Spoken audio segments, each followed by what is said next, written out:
আসসালামু আলাইকুম ওয়া রাহমাতুল্লাহি ওয়া বারাকাতুহু। সুপ্রিয় দর্শক শ্রোতা ভাই বোন, আজ আমরা যে ভাইটিকে নিয়ে আপনাদের সামনে লাইভে এসেছি তার নাম হলো আমির হোসেন।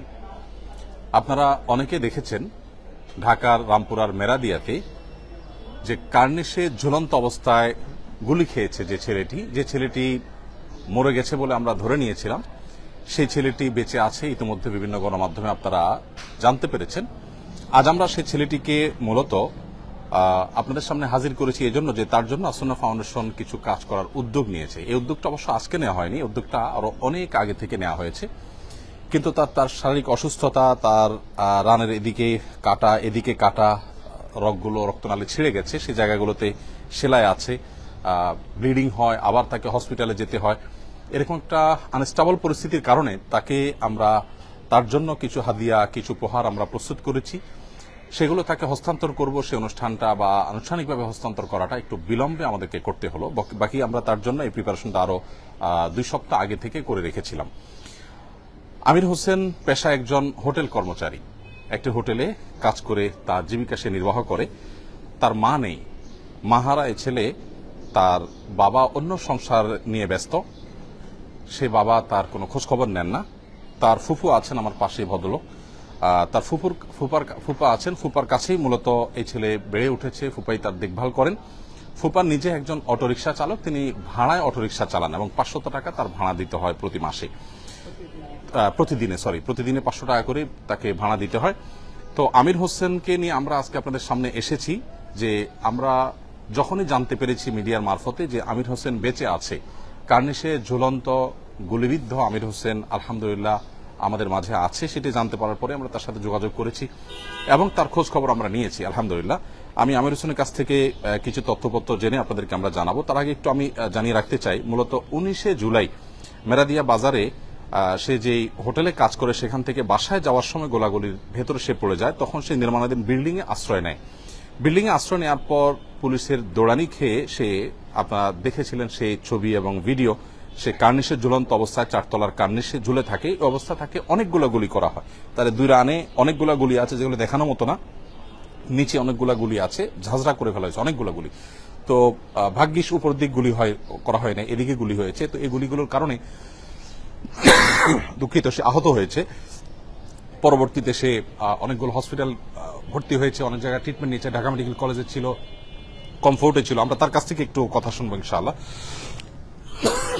আমির হোসেন, তুমি একটু বলো দেখি, তুমি যে গুলিবিদ্ধ হয়েছিলে তারপর ওখান থেকে তুমি কিভাবে উদ্ধার হয়েছো একটু বলো।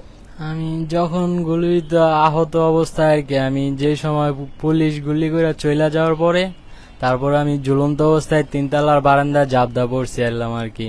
সেই জায়গায় পড়ার পরে আমার হাত পাও লাগিয়েছিল। সেই জায়গায় আমি 3 ঘন্টা পড়া ছিলাম আর কি, অনেক জোরে জোরে 3 ঘন্টা পরে চিৎকার করতেছিলাম।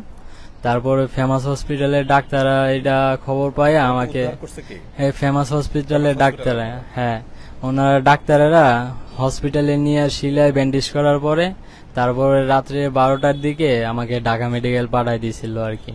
তারপর সেই জায়গায় ঢাকা মেডিকেল 3 দিন লাগে। তুমি ট্রিটমেন্ট নিছো তাহলে ফেমাসে, ঢাকা মেডিকেলে? হ্যাঁ, আর আহসানিয়া আর হৃদরোগে এই কটাই। আর কোন হসপিটালে না, এইদিকে হ্যাঁ ফরাজিতে বল। এর মধ্যে কোন জায়গায় তোমার টাকা খরচ, কোন হসপিটাল বিল নিয়েছে বা টাকা খরচ খালি ইয়াতে হয়েছে ফরাজিতেই। ফরাজি কত টাকা নিয়েছে? ফরাজি 6000 টাকার মতো আর কি গেছে। আর বাকি সবাই ফেমাস বা অন্য সবাই তোমার ফ্রি ট্রিটমেন্ট দিয়েছে? হ্যাঁ, ফ্রি ট্রিটমেন্ট দিয়েছে। তোমাকে বোধহয় কেউ অর্থ সহায়তা করেছে অল্প বিস্তর। আর এর বাইরে তুমি নিজে তো হোটেলে এখন আপাতত কাজ করে খাওয়া তোমার জন্য সম্ভবপর হবে না। তো সেক্ষেত্রে তোমার এই ফুপা, উনি তো অটোরিকশা চালান। হ্যাঁ। তো এই বিগত সময়ে তোমার চলতে ফিরতে কোনো অসুবিধা হয়েছে? এই বিগত সময়ে আগে আর্থিকভাবে? হ্যাঁ, আর্থিকভাবে একটু সমস্যা হয়েছিল আর কি। আমার এক ভাই আছে, বড় ভাই, আমরা 2 ভাই আর কি আমার ফুফার কাছে থাকি। আর একটা ছোট বোন ছিল। আমরা 2 ভাই কাজ করে আর কি সংসার চালাইতাম। আমার ছোট বোনের জন্য কিছু টাকা রাখতাম আর কি, বিয়ার শাদী দেওয়ার জন্য। ভাই বোন কজন? আমরা 3 ভাই 1 বোন আর কি। 1 ভাই দেশে থাকে আর 2 ভাই 1 বোন আমার ফুফার কাছে থাকি আর কি। দেশে বলতে গ্রামে? হ্যাঁ, গ্রামে। সবাই তোমার উপর নির্ভরশীল, তোমার উপার্জনের পরে? না, আমার বড় একজন আছে আর কি। ওনার মতো চলেন? হ্যাঁ আচ্ছা, আমরা আর ছোটরা তোমার উপর নির্ভরশীল? হ্যাঁ ছোট বোনটা ছোট বোনটা বয়স কত? আপনার কাছে একটু জানি, ও কতদিন থেকে আপনার সাথে আছে? আমার সাথে আছে 5-6 বছর ধরে। 5-6 বছর ধরে? জি। তার আগে সে কোথায় ছিল? তার আগে দেশে ছিল, গ্রামের বাড়ি কোথায়? গ্রামের বাড়ি হলো বাঞ্চার মোড়, ইয়াতে দুলারামপুর, মানে ব্রাহ্মণবাড়িয়া? ব্রাহ্মণবাড়িয়া জেলা, থানা বাঞ্চারপুর। বুঝতে পারছি। এখন আপাতত আপনার এখানে আছে? জি, আবার তখন আমার কাছে আছে। মাশাআল্লাহ। আপনি যে অটো রিকশা চালান সেটা কতদিন থেকে চালাচ্ছেন? আমি চালাতেছি অটো রিক্সা মন যে 7-8 বছর ধরে। আচ্ছা, মাশাআল্লাহ। আগে রিক্সা চালাইতাম, তারপর অটো রিক্সা। জি। প্রিয় দর্শক, আমরা আসুন্না ফাউন্ডেশন থেকে আমির হোসেনকে 20,000 টাকা দিয়েছি। তার ওষুধ বড়ি খরচ, যেটা একান্ত শুয়ে বসে তার এখন আপাতত চলতে হয়, আপাতত চলার জন্য। আমরা জেনেছি ইতিমধ্যে সরকার উদ্যোগ নিয়েছে, একটি ফাউন্ডেশন ইতিমধ্যে গঠিত হয়েছে এবং সরকার নানামুখী উদ্যোগের মাধ্যমে আহত নিহতদেরকে সহযোগিতা করবে। আসুন্না ফাউন্ডেশন থেকে আলহামদুলিল্লাহ এই যাবৎ আমরা যে সমস্ত মানুষকে সহযোগিতা করেছি, 1412 জন আহত মানুষকে আমরা 4,16,40,000 টাকা দিয়েছি একেবারে শুরুর দিন থেকে। এর মধ্যে বিশেষভাবে আমরা আমির হোসেনকে 20,000 টাকা দিয়েছি টুকটাক তার ওষুধ খরচ বা চলাফেরার জন্য, সংসার চালানোর জন্য। এবং তার ফুপ্পার উপরে সে যেহেতু নির্ভরশীল, তাকে আমরা একটা অটোরিকশা দিচ্ছি। এই অটোরিকশাটা আমাদের তার জন্য আমরা কিনেছি। এটাতে 1,27,000 সামথিং, 1,27,700 টাকা খরচ হয়েছে। যথেষ্ট উন্নত মানের সেখানে একটা এক্সট্রা চাকা দেওয়া হচ্ছে, চার্জার দেওয়া হচ্ছে এবং এগুলো ভেতরে চলবে, হাউজিং এর ভেতরে চলবে এই রিক্সাটা।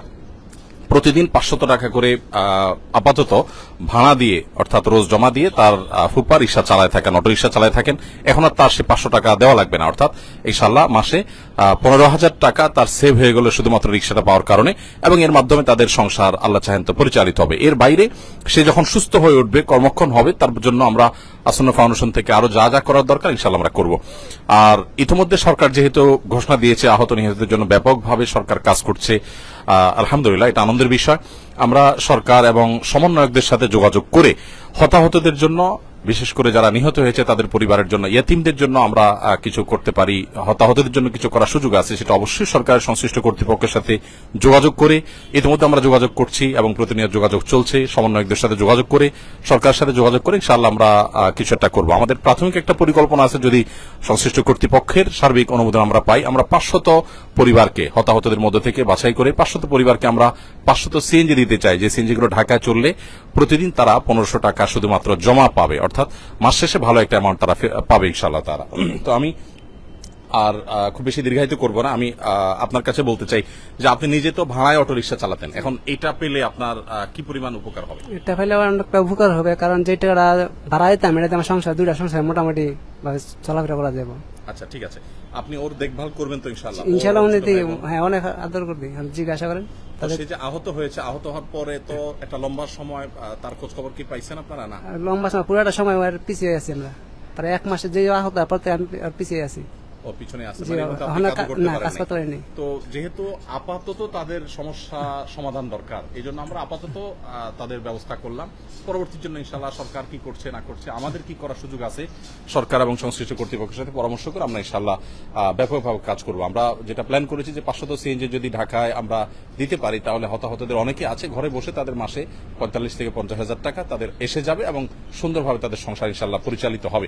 আমরা এই জন্য যোগাযোগ করছি, যাই করছি ইনশাআল্লাহ সমন্বয় করে সরকারের সাথে আমরা করবো, আল্লাহ চাহেন তো, যদি সেই সুযোগ আমাদের থাকে। তো আপাতত আমির হোসেনের জন্য আমরা এই উপহারটি পৌঁছে দিচ্ছি। এখানে পুরো বিস্তারিত কাগজপত্র আছে এবং আমির হোসেনের যে আহত হওয়ার ছবি এবং বিভিন্ন হসপিটালের যে তার আহত হওয়ার ছবিগুলো বিশেষ করে দেখানোর মতো। এই যে আমরা দেখতে পেয়েছি যে গুলিবিদ্ধ যে ছবি, এখানে তার রানের এখানে ভয়ঙ্কর ভাবে গুলিবিদ্ধ হয়েছে। এগুলো সবগুলো গুলি, আলাদা আলাদা গুলি, অনেকগুলো গুলি হয়েছে। এতগুলো গুলি একটা মানুষের উপরে করা হয়েছে, বিশেষ করে রানের এখানে তো তার রক্তনালী ছিঁড়ে গেছে। এই কারণে তার এখানে আমরা দেখতে পাচ্ছি ঢাকা মেডিকেল কলেজে অনেকগুলো হসপিটালের কাগজ আছে। আসনা ফাউন্ডেশন থেকে আমরা এই তথ্য উপাত্তগুলো সাধারণত নিয়ে তারপরে কাজ করে থাকি। আর যে রিক্সাটা দেওয়া হচ্ছে এটার ডিটেল এখানে আছে, সিএনজি চালিত এবং চার্জ দেওয়ার জন্য এক্সট্রা ব্যাটারি চার্জার, তারপরে তার জন্য এক্সট্রা চাকা এবং বডি বেশ মজবুত বডি, সবগুলো মিলিয়ে আমরা তার হাতে এটি হস্তান্তর করছি।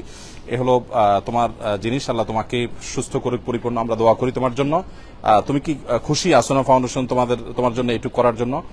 এরপরও যদি তোমার কোনো প্রয়োজন হয়, যেহেতু তোমার বাসা এখানে পাশেই, আমাদের প্রসঙ্গত ওনারা আমাদের প্রতিবেশী, ফাউন্ডেশনের একেবারে অফিসের কাছে, যার কারণে তাকে আমরা বিশেষভাবে একটু যত্ন নেওয়ার চেষ্টা করছি এবং তার সাথে যোগাযোগ করাটা আমাদের জন্য সহজ হয়েছে। আরো কোনো প্রয়োজন হলে তুমি জানবা আমাদেরকে যোগাযোগ করবা ইনশাআল্লাহ, ঠিক আছে? আর সরকার তরফ থেকে তোমার জন্য এবং অন্য যারা আছে তাদের জন্য যা যা করার সেটা তো তারা করছেন, সেটাও যাতে তুমি পাও। আমাদের কোনো সহায়তা দরকার হলে যোগাযোগ করা, দরখাস্ত করে দেওয়া, সেগুলো আমরা করবো ইনশাআল্লাহ, ঠিক আছে? ঠিক আছে ভাই, আপনার কি নাম? আমার নাম মোহাম্মদ হাজির আলী। হাজার আলী, ঠিক আছে। আল্লাহ তাআলা আপনাদেরকে ভালো রাখুন, নিরাপদ রাখুন, সুস্থ রাখুন। আল্লাহ তাআলা আমাদের সবাইকে কল্যাণের পথে রাখুন এবং ভালোর পথে রাখুন, আমরা দোয়া করি। এবং সমস্ত কষ্ট নিবেদিত মানুষগুলোর কষ্ট আল্লাহ তাআলা দূর করে দিন। ঢাকা, চট্টগ্রাম মেডিকেল কলেজ সহ বিভিন্ন জায়গায় আমি গিয়েছি, হসপিটালগুলোর যে দৃশ্য, অনেক দৃশ্য আছে যেগুলো আসলে দেখবার মতো না, খুব ভয়ঙ্কর অনেক দৃশ্য আছে। তো প্রত্যেকটা মানুষেরই কষ্ট লাঘব হোক, যাদের কষ্টের বিনিময়ে আমরা একটা সুন্দর পরিবেশ পেয়েছি, আমরা একটি স্বাধীন এবং আমাদের যে কাঙ্ক্ষিত একটি দেশ এর স্বপ্ন আমরা দেখছি, সেই স্বপ্ন দেখার সুযোগ যে আমরা পেয়েছি, এই জন্য আল্লাহ তাআলার কাছে দোয়া করি আল্লাহ তাআলা তাদেরকে উত্তম বিনিময় দান করুন। জাযাকুমুল্লাহ খাইর। প্রিয় দর্শক, আমরা এখানে শেষ করছি। আসসালামু আলাইকুম ওয়া রাহমাতুল্লাহি ওয়া বারাকাতুহু।